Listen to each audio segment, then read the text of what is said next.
nkwaniriza ku Salt TV program Amunyo ku macha enkya leero tukubuuza ko tuwasizo otya nyabo wasizo otya sebo azukuse naffe ku Munyo ku macha kubeera kubaganya birowoozo nakwekkaanya ku nsonga z'ebyobufuzi ebyobukulembeze embeera z'abantu aba bulijjo n'ensonga nga bwe zitambula mu kiseera kino kyennyini.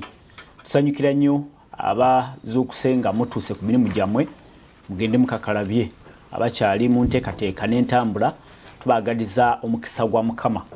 Amanya gange nze Prince Apollo nga bulijjo nze nkuweereza tukubaganye ebirowoozo twogere ku bigenda mu maaso okusingira ddala nga tutunuulidde obuweereza obwa gavumenti ya NRM kati eri mu myaka 38 eyolekera mu myaka 40 mu buyinza bitambudde bitya erudda n'erudda.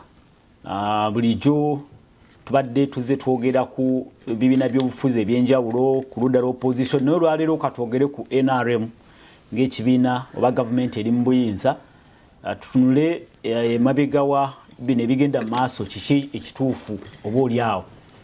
Mu programu eno tuleeta abagenyi ab'enjawulo ne bakuwa endowooza zaabwe zibeera ndowooza zaabwe okusinziira ku balaba ebintu kikuyambe gwalaba oba agoberera naawe okufuna obugazi bw'ensonga osinzire okwo okole okusalawo okutuufu.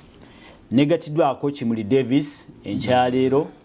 Davis Kimuli munoonyereza researcher ate omu ku ba ideologue aba National Resistance Movement. Download the Salt Media app from the Google Play Store and the Apple App Store.